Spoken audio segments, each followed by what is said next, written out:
Let's go. Yo, I'm like an addict, do I gotta have it. I ain't even playing, got a really bad habit. If it moves, gotta grab it, fuse like a magnet. Lose, won't have it till I'm doomed in a casket. I ain't playing, got a weird mind. If you work 8 hours, I'ma work 9. If the shoot tastes sour, you should taste mine. I'ma stay in power for a long time. Get up, nah, I ain't a quitter. Toss me the ball, I'm a really big hitter. Big picture, I'm a straight killer. Rising the song to the highest bidder. Got juice, got gas, I'ma move fast. New shoes, new tracks, like who's that? I'm new, come back, better than last. Yeah, it's a new me, never gonna look back. I'm never gonna look back. Cause damn, I was built to last. You move slow and I move fast, and that's facts. Only I can make a change. Slowly take a step today. I will never be the same. Cause that's what it takes.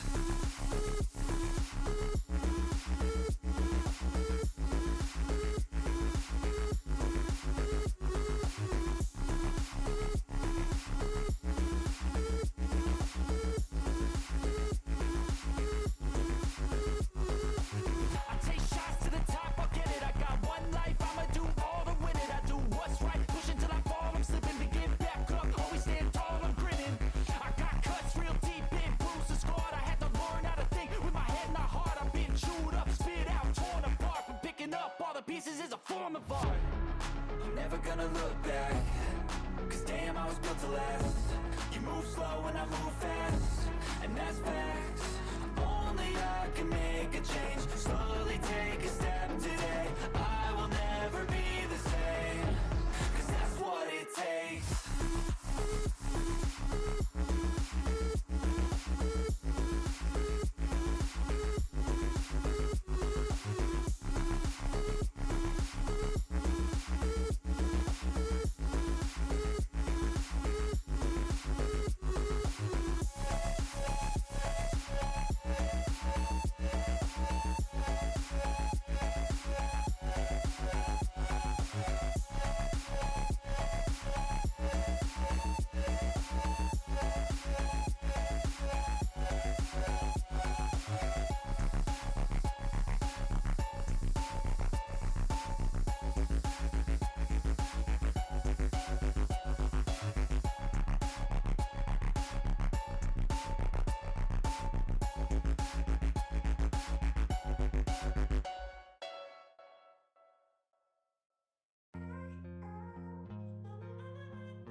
In my veins, I've been driving this train.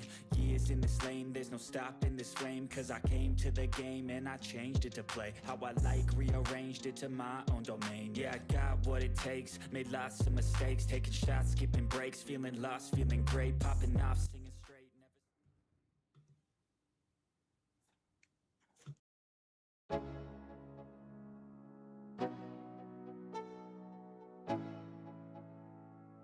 Let's go.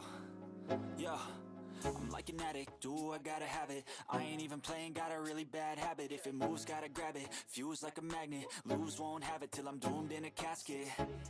I ain't playing, got a weird mind. If you work 8 hours, I'ma work 9. If the shoot tastes sour, you should taste mine. I'ma stay in power for a long time. Get up, nah, I ain't a quitter. Toss me the ball, I'm a really big hitter. Big picture, I'm a straight killer. Rising the song to the highest bidder. Got juice, got gas, I'ma move fast. New shoes, new tracks, like who's that? I'm new, come back, better than last. Yeah, it's a new me, never gonna look back. I'm never gonna look back. Cause damn, I was built to last. You move slow and I move fast, and that's facts. Only I can make a change. Slowly take a step today. I will never be the same. Cause that's what it takes.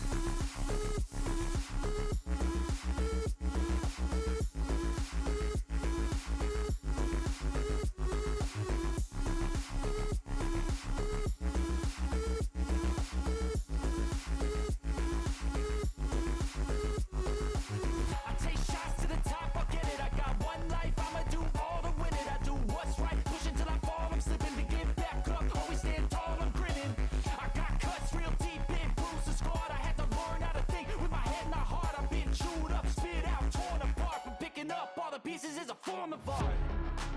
never gonna look back. Cause damn, I was built to last. You move slow and I move fast, and that's facts. Only I can make a change. Slowly take a step today. I will never be the same. Cause that's what it takes.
Ice in my veins, I've been driving this train.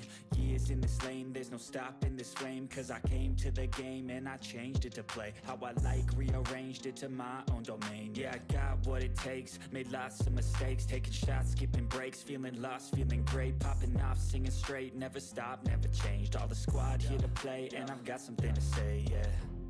I work hard each and every day, I get lost in the words I say. I don't push pause, no I push play.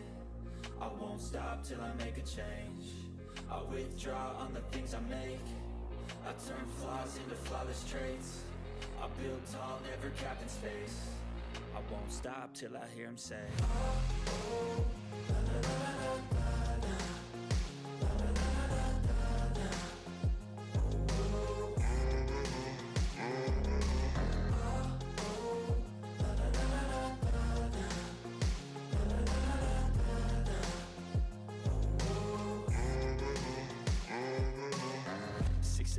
and I'm up again. I got tired eyes, need a cup of blend. That's right, in the AM, that's my only friend. No light, just the sun coming up on the horizon. I lose track of time, yeah, I move fast and climb. A new class divine, yeah, true passion shines. And I'm through passing time, I choose stacking dimes. You snooze half the time while I move passing by. I work hard each and every day, I get lost in the words I say. I don't push pause, no I push play. I won't stop till I make a change. I withdraw on the things I make. I turn flaws into flawless traits. I build tall, never capped in space. I won't stop till I hear him say,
like this. Make it not like this. Make it drop like.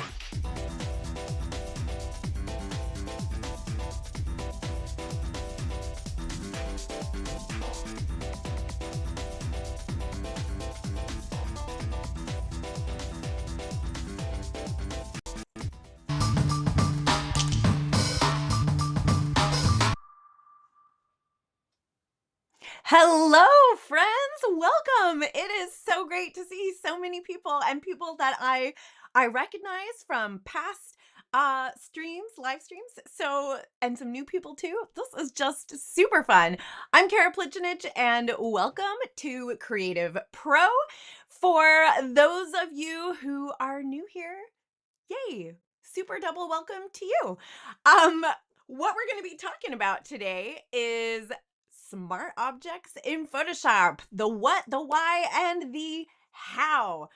If you have never used smart objects before, my goal is to make them understandable. They're not complicated, but they're kind of a weird concept to wrap your head around if you have never really understood how to use them before. So that's what we are going to talk about today.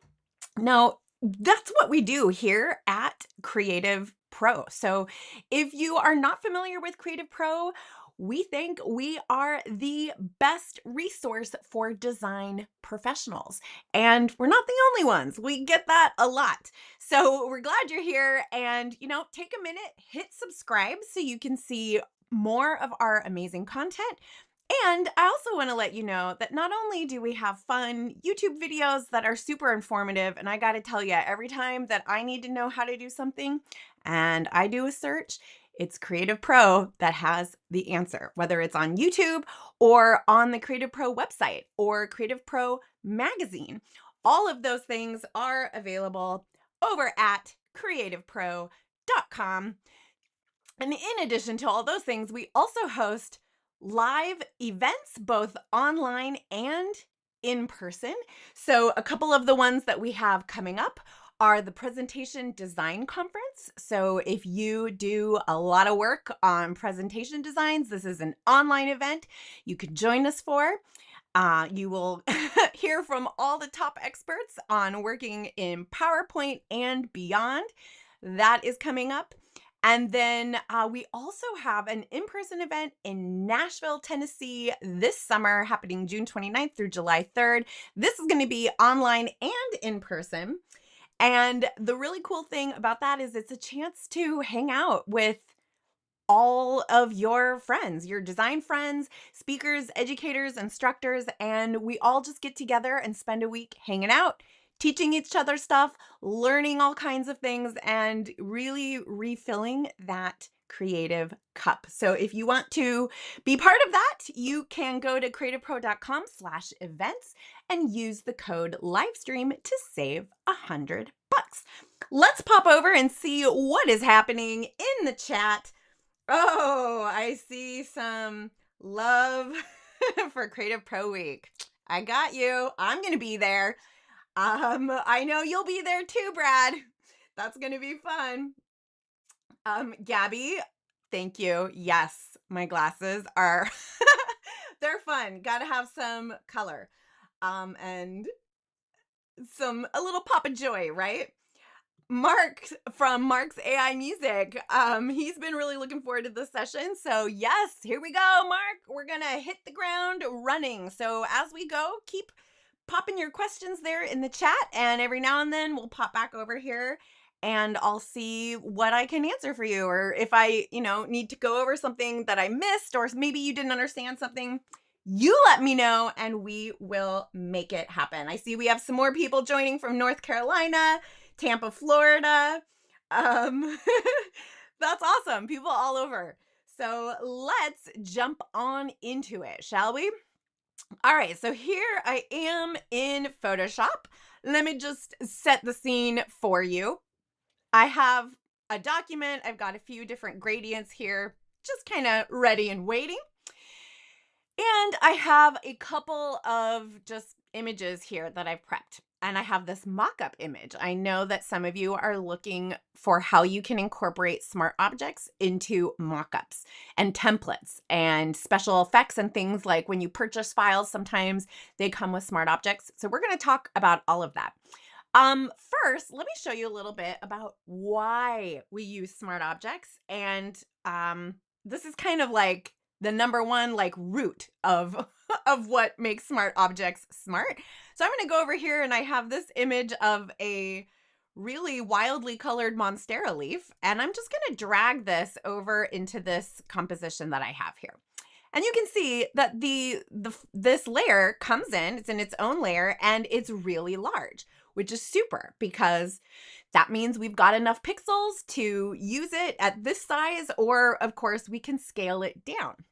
So that's the general best practice, is that we don't make things bigger. We want to only make them smaller. So it's good that we've got plenty of pixels in this monstera leaf.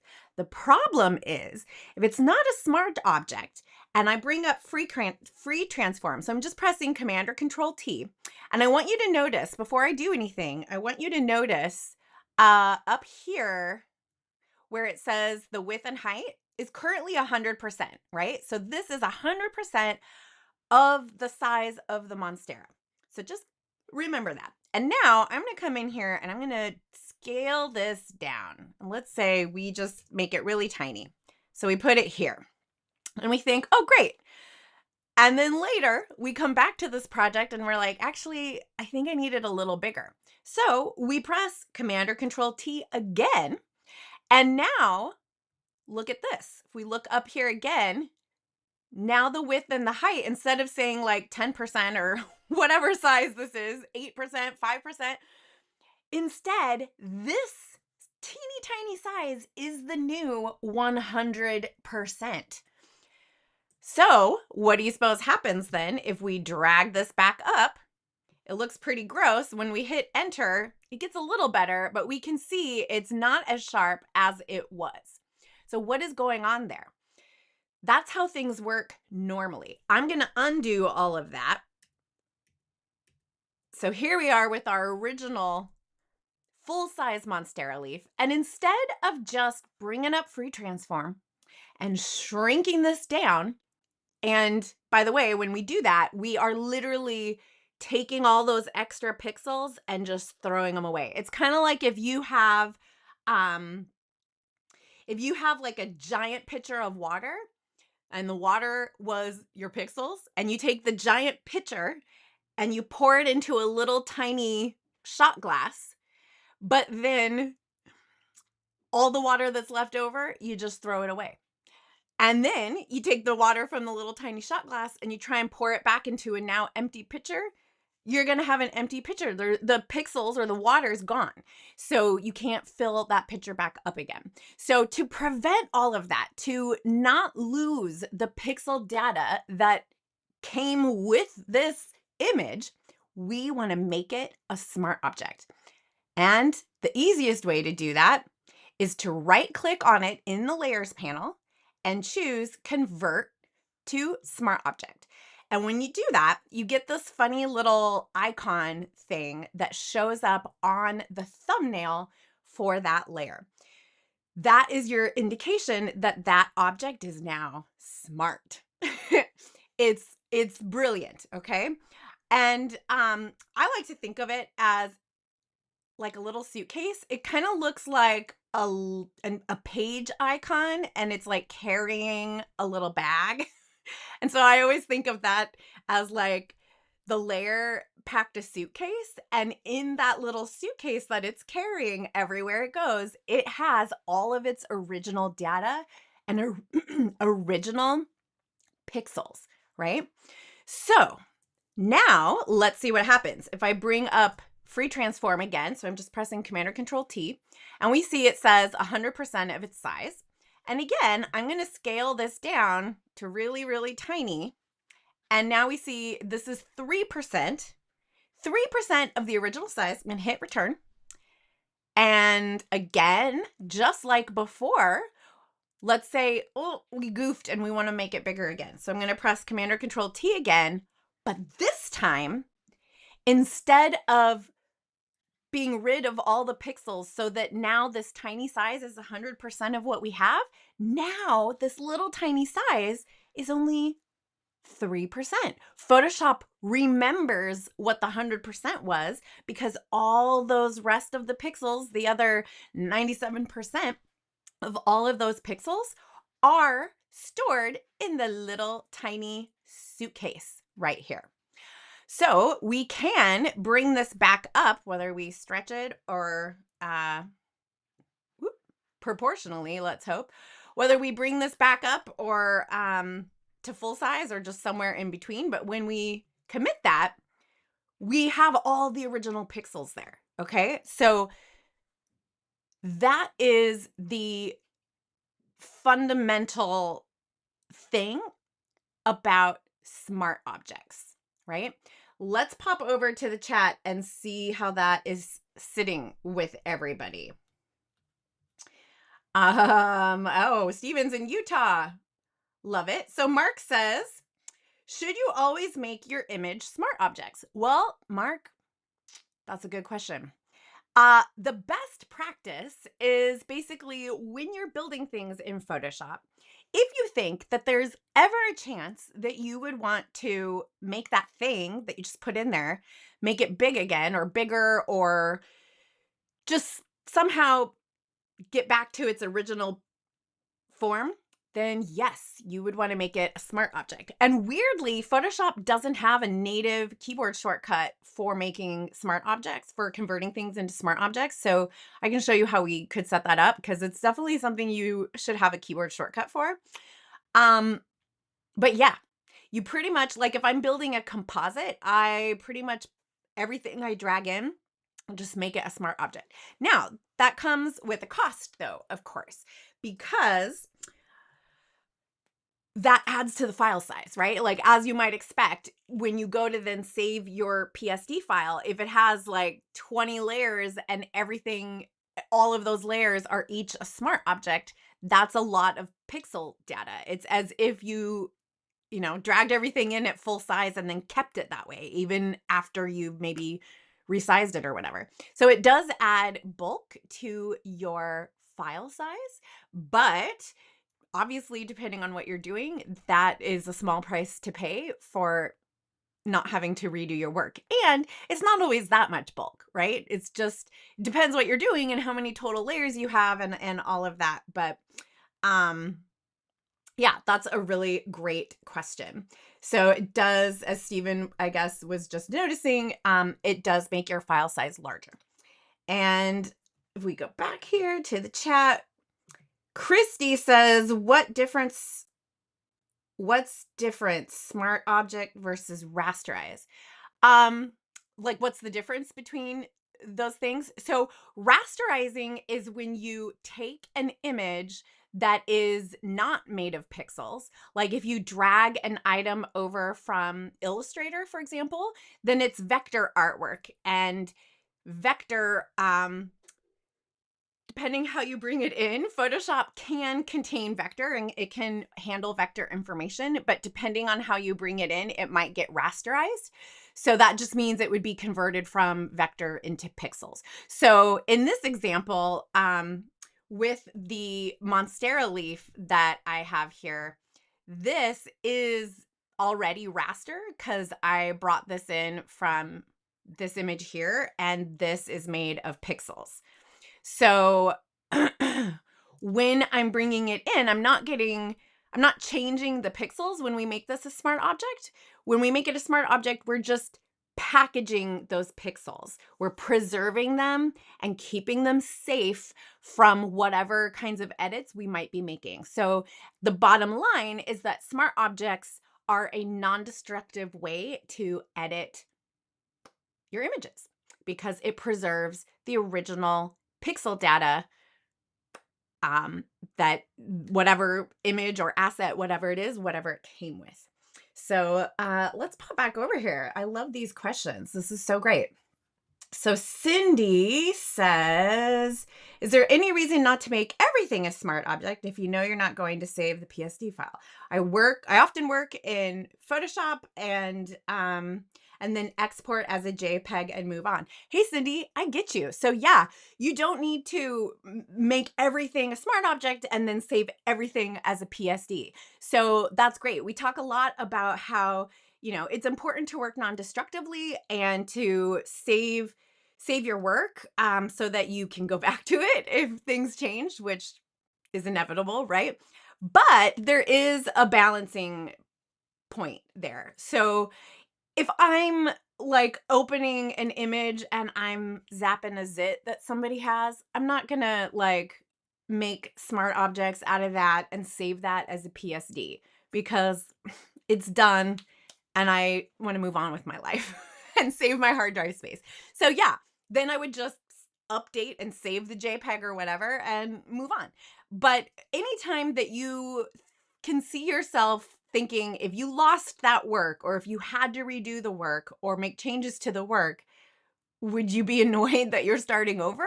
And if the answer is yes, then you probably want to save it as a PSD and potentially with those smart objects. So hopefully that answers your questions. These are great questions, so keep them coming as we go.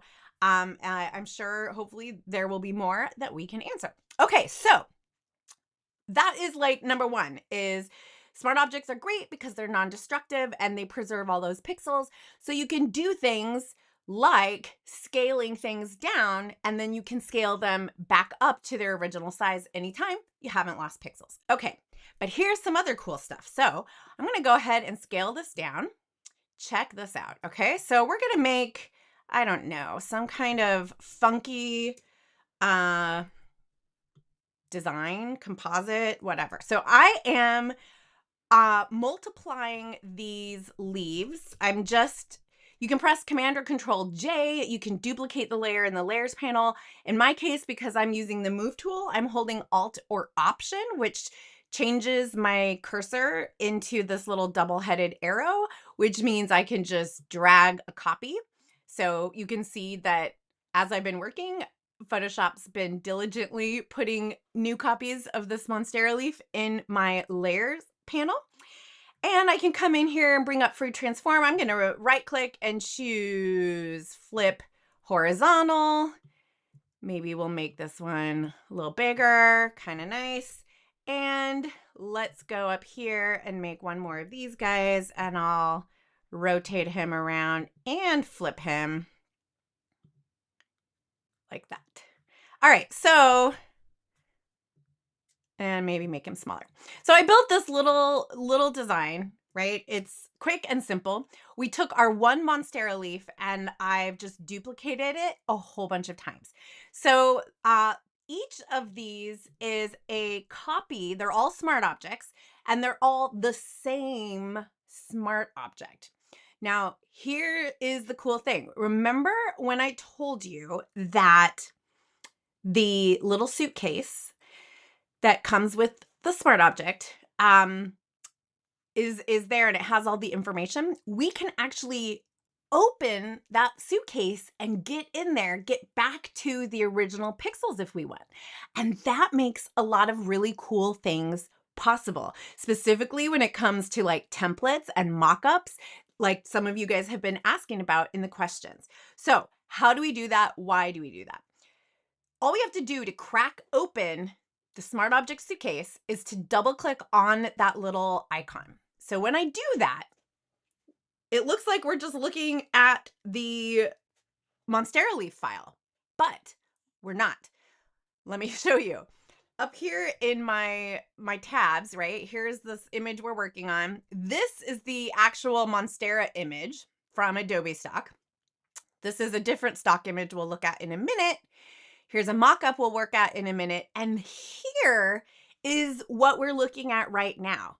It's a whole other file. You'll notice the file extension is .psb. That's for Photoshop Brilliant because it's a smart object. It's brilliant. I'm just kidding, but PSB, but it is the smart object. And it's called layer 1 because if we go back to our document here, this original smart object, remember these are all copies of the same smart object. So the original smart object that these are all copies of is this one. And it's called layer 1. And so when we look at it here, we have opened it. So we actually have a fifth. What is this? 1, 4. Yeah, fifth. We have a fifth document open now. We started with 4. When we crack open the suitcase, it actually opens a new document, which is the suitcase. So we're looking at the contents of the suitcase right now, and we can change them and see what happens. So let's say, for example, that I'm going to add in, just to show you, a hue saturation adjustment. So I'm going to take this.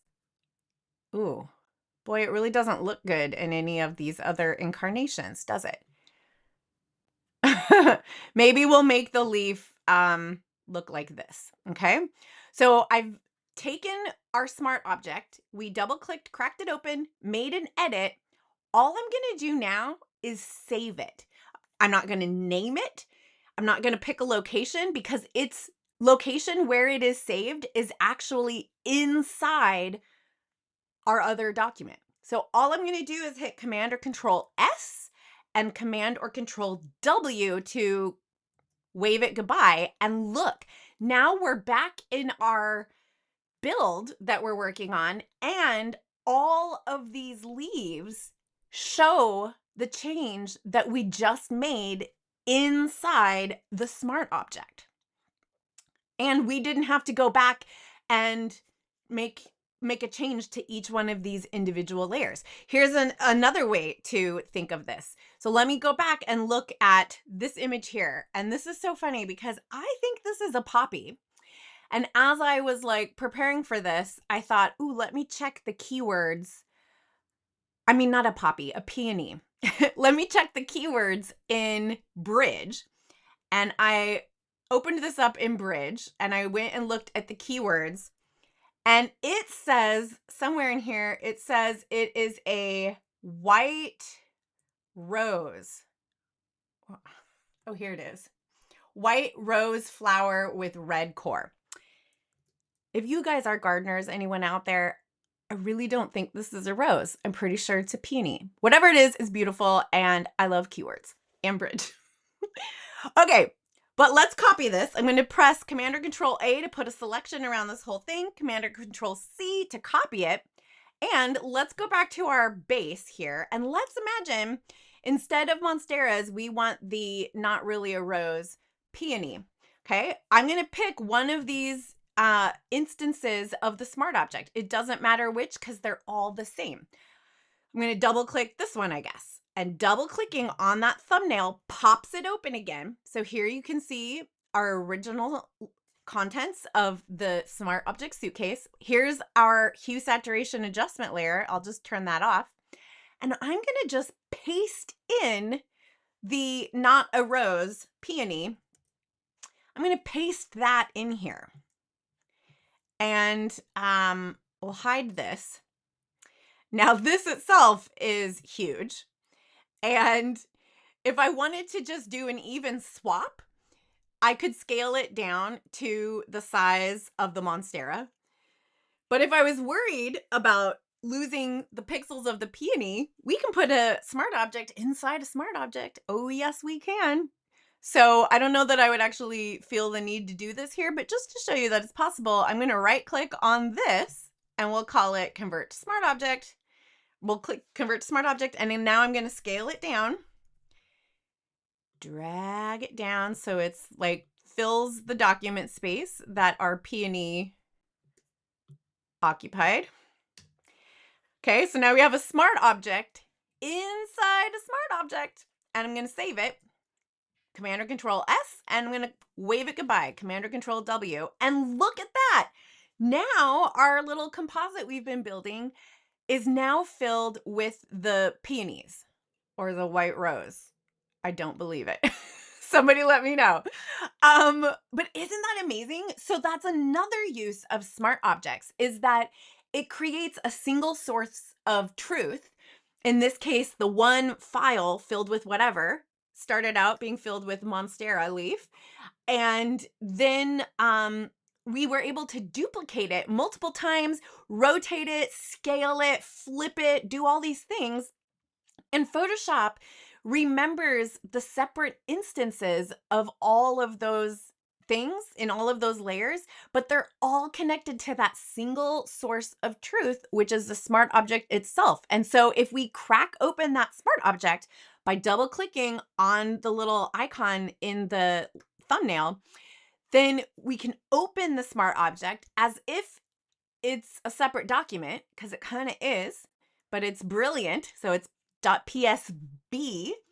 We can make changes, save it, and then whatever we saved in that smart document will show up in our document in whatever transformation or effect or whatever incarnation it now lives in.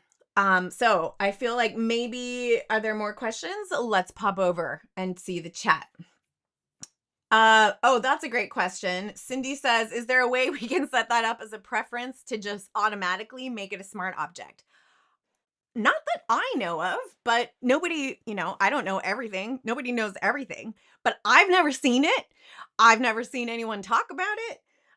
But that would be great, right? Like, it should just be nice. But I suppose that it might be overkill for like every little thing that you just drag and drop in, right? Like, it's not like everything needs to be a smart object. So I suppose that's why, just to prevent from like super bloating files when people didn't even mean to. But we can make it a keyboard shortcut. So let's go back over and I'll show you how to do that. If we go to edit keyboard shortcuts, and I think we can search here. We can search smart. You can open things as smart objects, I guess, if you choose file open, but I never work that way. And then it's opening it before you even drag it into your composition. So I don't know. I mean, it's kind of the same thing, but like not exactly.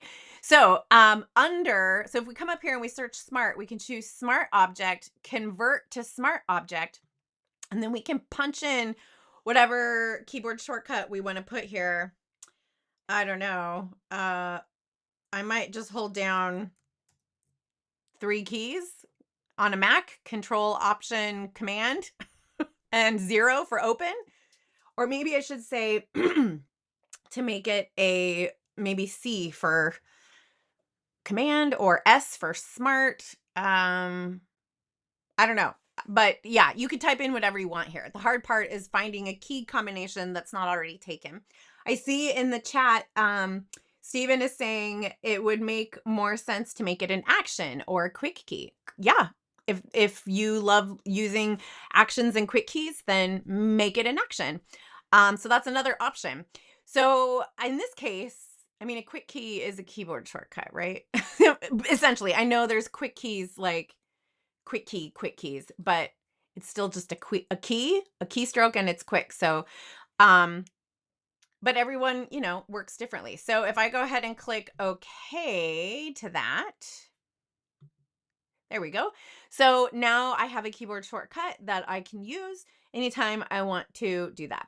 If you want to make it an action, that just means you're basically recording the process of converting something to a smart object, and then you can put your actions panel in button mode. I don't think I've made an action for that, but I can show you if you guys are interested. So in your actions panel under window actions, you would think that would maybe just like be a default or something, but yeah, it's not. So anyway, under window actions, your actions panel comes in 2 flavors. You can be in this mode or you can be in button mode. Button mode just makes it easy to click on stuff and run actions, but you can't create actions in button mode. So all you would do is, let's select a layer, like it doesn't matter what, any layer. So I'll select this one. And if we want to make a new action, we can click the plus button and give it a name like convert to smart object. We can save it in a set if we want.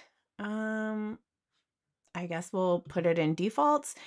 And here you can assign a keyboard shortcut to your action if you want. So a function key.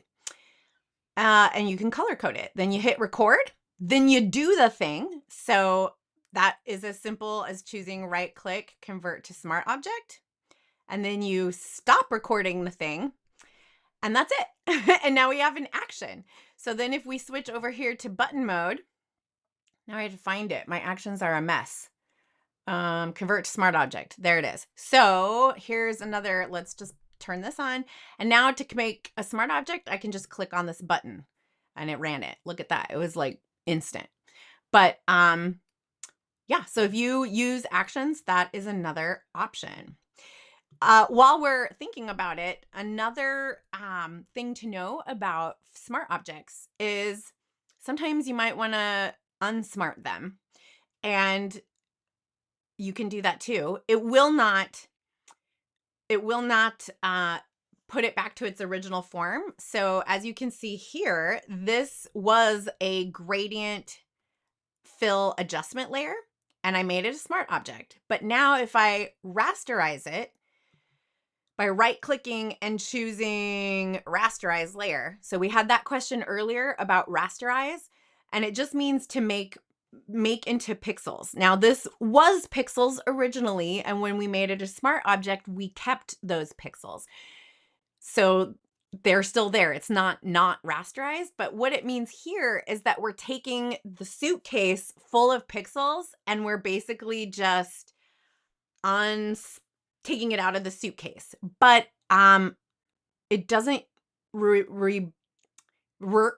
it doesn't revert to the original contents the same way. So if you had 10 layers that you grouped into a smart object, when you rasterize it, it doesn't split back apart into 10 layers. It just becomes its full-sized self. So if I click on this again, you'll see that the little icon is gone. So it's not a smart object anymore. However, it's also not an adjustment layer anymore. So if you find yourself in a situation where you're like, I just want my adjustment layer back, you could, in this case, just double click to open the smart object. And here's that adjustment layer. So you could just drag it back over if that's what you wanted to do. Okay, so that was a little roundabout tangent that probably made things more confusing. I don't know. Let's pop over. Let's take one more look here while I'm thinking of it. So yeah. Oh, good. So Mark checked in with ChatGPT about asking if you could just set a preference to make everything a smart object. And yeah, it confirms that there's not. But like I said, there are a lot of good workarounds.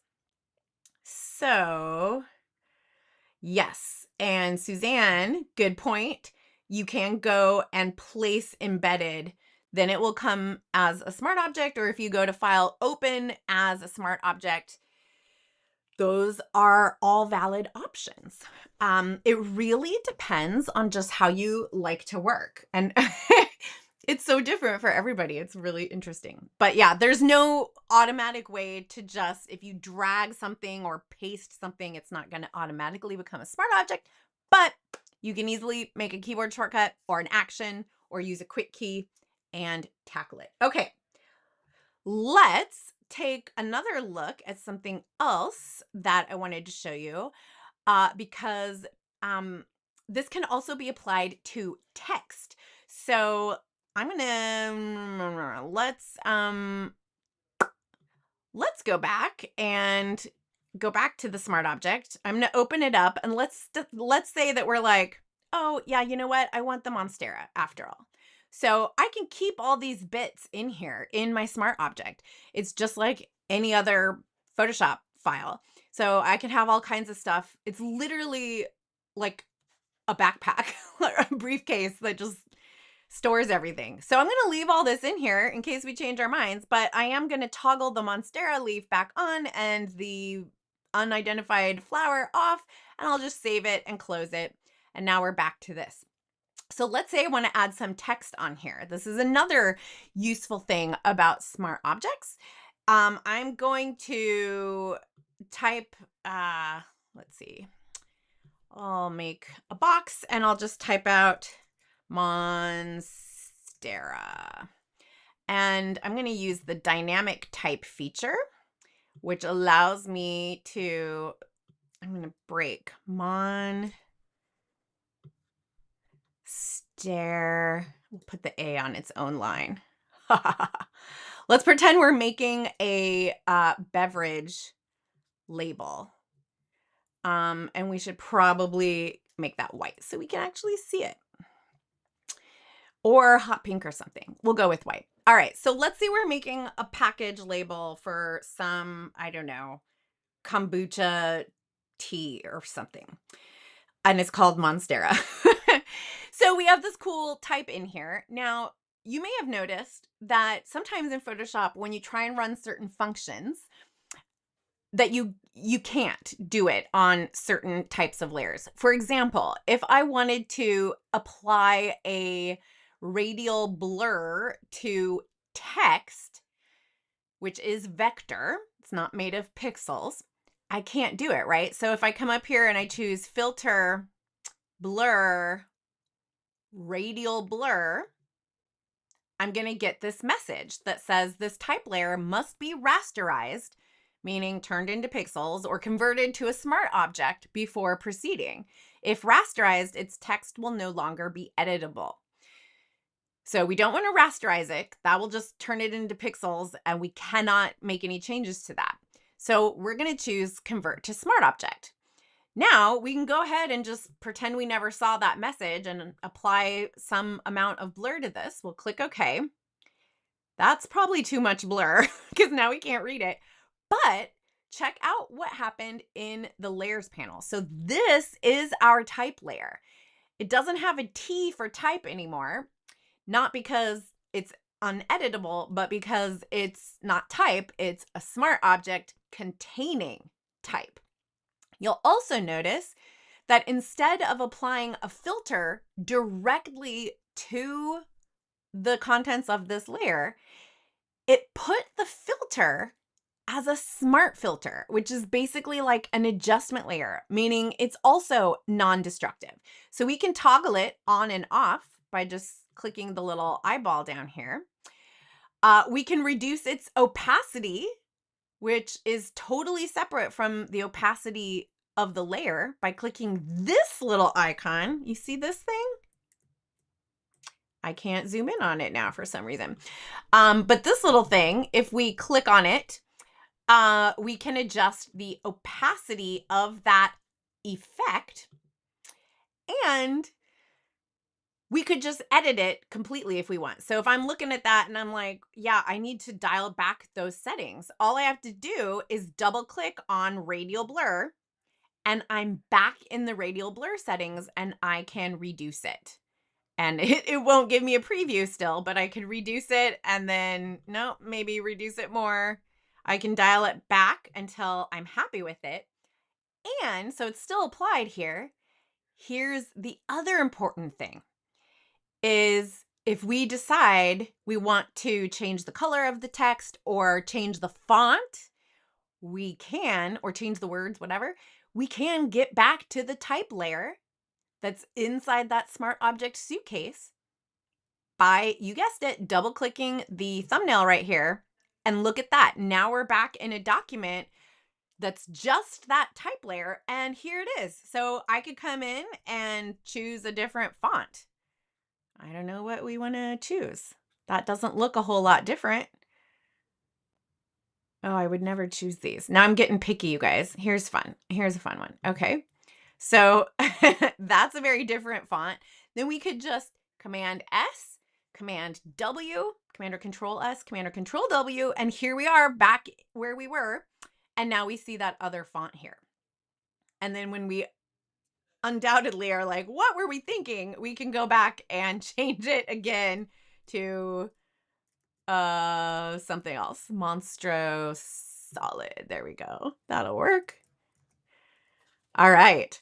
So that is another thing about smart objects. And by the way, they can also be used to group things. So if you're trying to apply like a filter maybe to, let's say you have a composite with a bunch of layers and you want to apply a filter to all of those layers, but you don't want to get rid of the layers. You don't want to merge the layers. You don't want to merge a copy of the layers because then you have to manage like multiple copies of a file and that's a nightmare. So you can also group entire sets of layers into smart objects. So I've got this one here. I'm going to shift click this one and we'll do my new keyboard shortcut. Now all of these are in a smart object. And again, we've got smart objects inside smart objects now. So if we want to crack that open, go down that rabbit hole. Now I can double click to crack this one open and we'll see that this one contains the layers that contain the original smart object. And I can again double click on that one and maybe we'll make it green again, save it, close it. They update here, save it, close it. And now they are updated here. So see what I mean about that single source of truth? That one file can be in multiple places now, and we only have to update it or make a change in one place, and it will just percolate through everything. There is a way to break that link. So I'm going to actually undo the fact that I put all of those into a smart object. I just want to show you that there is a way, if we wanted one of these Monstera leaves to still be a smart object, but a different smart object, then if we want to make a copy of one of them, let's see, which one is this? The big one. If we right click on it and we choose New Smart Object via Copy, it makes a copy of that Monstera leaf. So I'm going to hide the original one that is still connected to all the others. And so this is its own free agent smart object now. So now if I double click on this one, and let's say we're going to make this one into the poppy or whatever, peony, whatever it is, save it, close it. Now only that one updates. So this is where it starts to get a little tricky. Like, I hope you are doing your brain exercises to keep up with that because it can get a little like mind trippy sometimes. But that's an example of where we've taken our layer, our object, and we've broken that link so it is its own smart object rather than another instance of the same smart object. Hopefully that makes sense. We'll just get rid of that for now and go back to our regular one. Okay, let's check in and see how you guys are doing. That was another lot of stuff. Regina says another benefit or dragging and dropping from Finder is that it maintains its original file name. Okay. Oh, you do digital scrapbooking. That's fun. You also might want to look at using Bridge, Regina. It's free and you already have it. It's like part of Photoshop actually. And it's super invaluable for scrapbooking as much as anything else. But you might like it. We have, if you go back in the CreativePro YouTube channel under live, I did a whole live session on Adobe Bridge, which if you have Photoshop, you have Bridge, you might really like that. I would encourage everyone to check it out, but you, especially if you're into digital scrapbooking and you like dragging and dropping from Finder, you can drag and drop from Bridge, but it's such a better experience because of a number of reasons. I'll let you check out that live stream. But anyway, all right, keep your questions coming. I'm going to show you this one last thing that I prepped because I know people were asking about templates and stuff. So how would you use all of this in a template? Or sometimes you like, whether you want to create a template or sometimes when you purchase a file or download a template from somewhere, sometimes it comes with smart objects. And then you're like, how do I do this? So let me show you. I am going to, let's just take, um,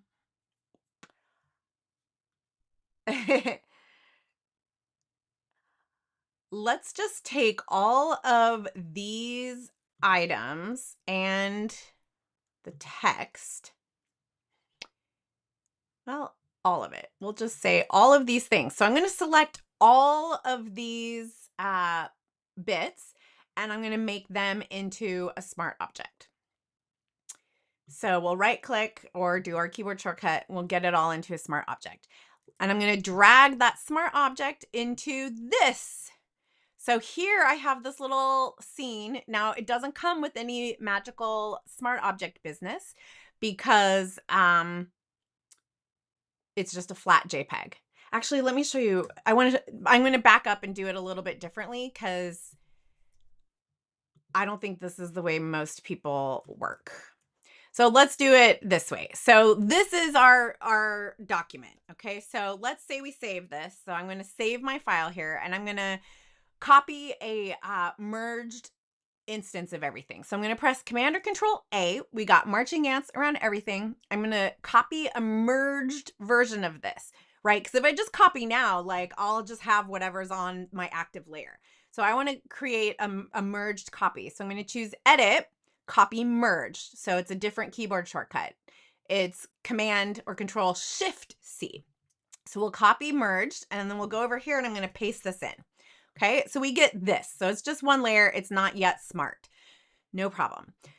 All right, but now that we know how important smart objects are, we want to make this a smart object. So this is how I would do it because you want to keep your layers over here. And then this is now our mock-up so that we don't like go too crazy with the smart objects. We'll make this flat merged version of this document into a smart object. So I'll do my keyboard shortcut. And now I'm going to position this on one of these labels. So I'm going to temporarily reduce the opacity so I can see what I'm doing. And I'll press Command or Control T, scale this into place. Whoop, and rotate it a little bit. And we're going to have to redesign it because the text is being cut off. Okay, so let's also warp it. So I'm going to come up here and choose the warp option. And there is a preset for cylinder. And it's a little extreme. So we'll dial that down. But something like this is pretty good. So then we'll commit that. And let's also select this label. So I'm going to press W for my object selection tool. And I'm going to put it in rectangle mode so that I can just drag a little marquee over this. And when I let go, it will select the label. And now I can come back to this layer. I'll set it back to 100% and I will mask it. And we'll change the blend mode to multiply.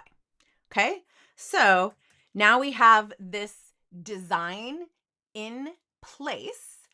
And let's just for a moment, because this document has these multiple layers, let's just take a quick second and I'm going to duplicate this and put it over here. We'll rotate it slightly. And it's warning me that you can't make these edits when you have a mask attached. But I'm going to trash that mask and we'll make our own new mask for this label. And I'm realizing a smarter way to do this would be the following. Let's trash this mask too. We're going to make one mask for all the labels. So I'm going to drag this, select this one, And then we're going to have all these smart objects, and then we will put them in a group and mask the group, because I don't want to build and maintain all of these separate masks. So we'll clean off this a little bit. All right. So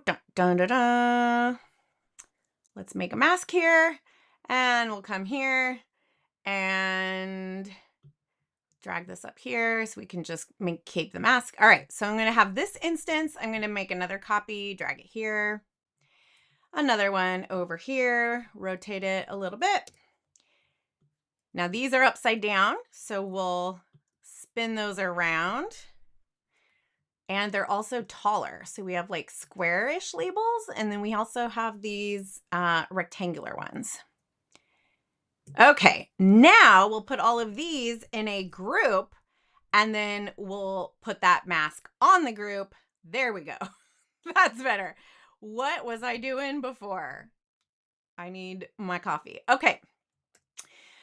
So this is great, of course, except that we have to adjust the text on our label. So let's imagine that this is a template that you purchased from somewhere. So it would probably say something like, it would have like a little message here that somewhere in the layer stack, it would say like your art here, right? So great. What that means is you go to your art, which we now need to edit. And I'm not going to edit the smart object. I'll edit the text here. There we go. Because I'm not changing the text itself. I just want to scale it in place. All right. So here is our art. Let's say we want to add a different color in the background just so we can really see how this will work. Maybe this one. Okay, so I'm going to make some changes to this, and I will copy this to a merged copy again. So here's the template you got from somebody, and one of the layers, they're probably all blank. It'll say your art here. So for example, let's make this blank, save it, close it. Okay, so this is what you get, a bunch of blank stuff. One of them says your art here. All you have to do is double click that smart object, paste in your art, scale it so that it, fills the space as needed. And then when you save it and close it, that art will show up here. And if you need to make changes to any of the pieces, you can come in, which one was that? Yeah. You can come in here and drag it into position. Oop, and this mask isn't very good. I didn't see that was in there. So what that means is that it's really easy to edit these templates. So we could make another change, and whether we double click and just change this, or if we do something here, like let's go back to this smart object and put it back to the flowers, save it. And so now maybe instead of Monstera, maybe we call this Peony. Peony. Oh, wow. It works out the same way.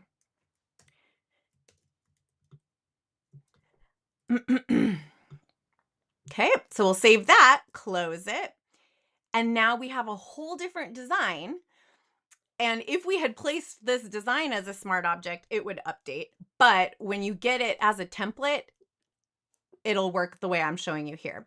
So we could just copy merged, come over here, open that smart object, paste, save, close, and there's our updated template. Hopefully that makes sense. It is tricky to follow along with smart objects because the Russian doll nature of like nesting dolls, and you can have smart objects and all of that. So it can get a little crazy. When in doubt, just keep clicking on the thumbnail. You just double click and it'll just keep going. It's like taking apart the nesting dolls, and eventually you'll get to that single source of truth where you can make the edits and see the changes.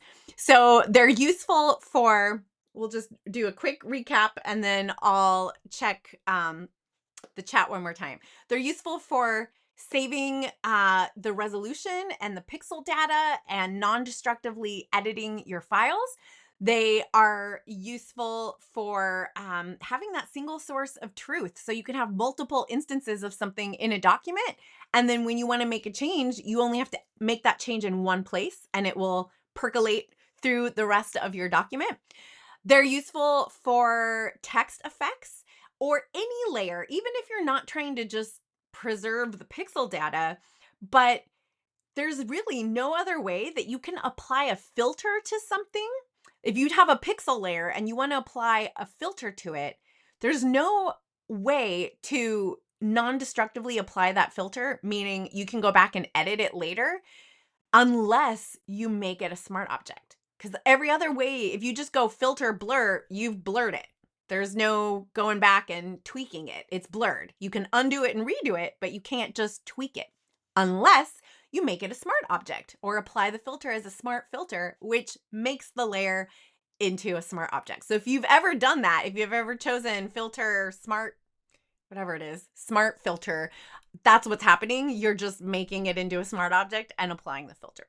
So that's all good to know. And then it's also great for building templates and mockups, and it will remember all of your adjustments. So whether you warped something, rotated it, or whatever, then you save that template and you can open up the smart object and just make it blank and then save it with a blank field, or you can put, your design here or whatever, and then you save that as a PSD. And then whenever you need to plop something in there, you open that PSD, double click the thumbnail for the single source of truth, put your stuff in there, save it, and it will automatically show up in all the right places at the right size, with the right masking and warping or distorting or transforming or whatever.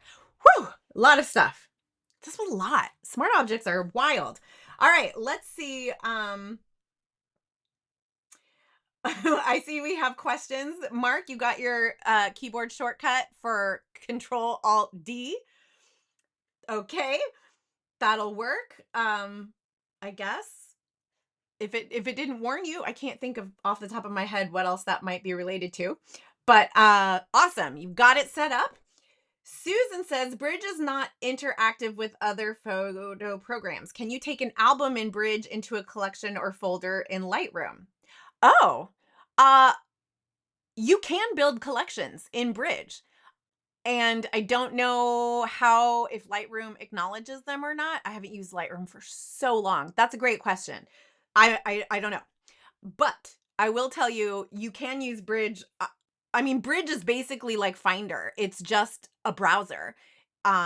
So you can drag and drop from Bridge into anything, into Safari, into your mail app. You can drag and drop from Bridge into, I drag and drop from Bridge into my text message app sometimes. So it's just a file browser. You can drag and drop from anywhere. And it has a lot of benefits. So check it out. But yeah, you can build collections in it. I don't know if they somehow are noticeable by Lightroom. Steven says, for example, if you have a book cover with a spine, you need to make the smart object using warp, etc. first. Then any art. Okay, that's a great question. So that's a great question. Let me show you. Let me think. Generally,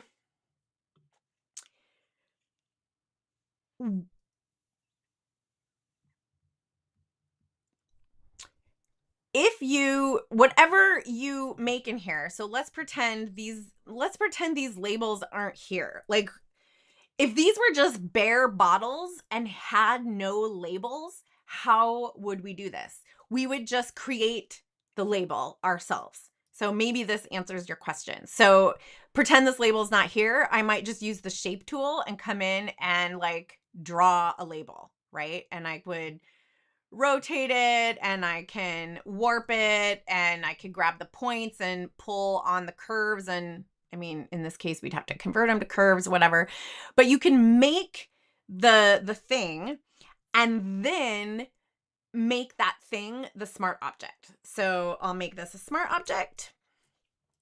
So now it's smart. And so when we open it up, it's in here kind of rotated like this. This is a weird example, actually. Let's see.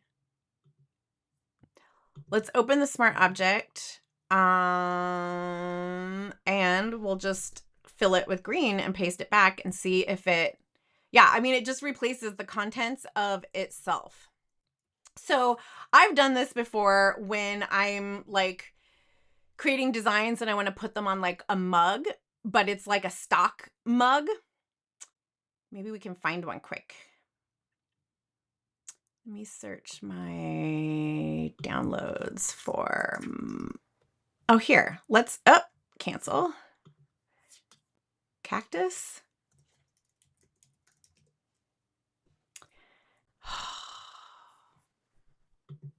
I saw a perfect image to show you this on, but now I can't find it. Well, here's another one. Okay, here, we'll do it with here. Here's a good one. So oftentimes you'll find mock-ups like this, right? So here's an example. Let's use the same shape. So I'm going to draw a shape and put it here like this. I'm going to fill it. Let's fill it with a color so it's easier to see. So here's our shape. I'm going to make this a smart object now. So I'm pressing Command, Shift, whatever my keyboard shortcut was, or right-clicking and choosing Convert to Smart Object. Now I'm going to temporarily reduce the opacity so I can see what I'm doing. Now I'm going to warp this by pressing Command or Control T. I'm going to right click, choose Distort. And now I'll come in here and put this in place.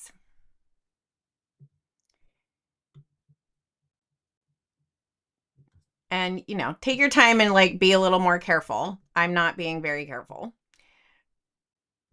because time, but we'll put this back to 100%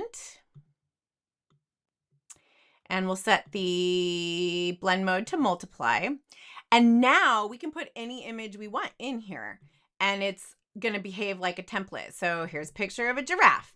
I'll just copy it and we'll go back to here. I'm going to open up the smart object, paste in a giraffe. We'll hide that background layer. And now I'm going to scale the giraffe and you'll notice the smart object's not distorted and all of that. It's like remembering the rectangle before I warped it and distorted it to skew the perspective. So now I'll just commit this, save it. And when we go back here, it takes that flat object and warps it and distorts it. So to answer your question, create the object first, make it smart, and then do your distortions and everything. So that when you paste in something else later, you paste it in flat and the distortions happen after you get out of the smart object. It happens to the outside of the smart object, not the inside. Does that make sense? That's how I think of it. Oh, good. I'm so happy. Steven says, nailed it. Good. I'm happy to hear that, Steven. I never know because sometimes when someone asks a question, I misunderstand it and I'm not helpful. Cindy says, why don't you use Lightroom? Well, I used to be a professional photographer, Cindy, and I ran my own studio for years. I was a portrait photographer, loved it, and I used Lightroom all the time. But I just don't shoot anymore. And Lightroom is a database, not a file browser. So I just don't need to maintain a database of images the same way I did before. But I do need to browse my files. And I don't do that with Lightroom because Lightroom's a catalog, because it's a database. Bridge is a browser just like Mac Finder or Windows Explorer. So there's no importing, there's no cataloging. It's just a window to look at your files, and it does what I need. So yeah, it's a funny thing. People mix up Lightroom with Bridge a lot, but they're completely different beasts. And if you go to Creative Pro's channel and look up that previous live stream, I think you'll be surprised. I don't know what I would do without Bridge, and I could tell you that I keep it.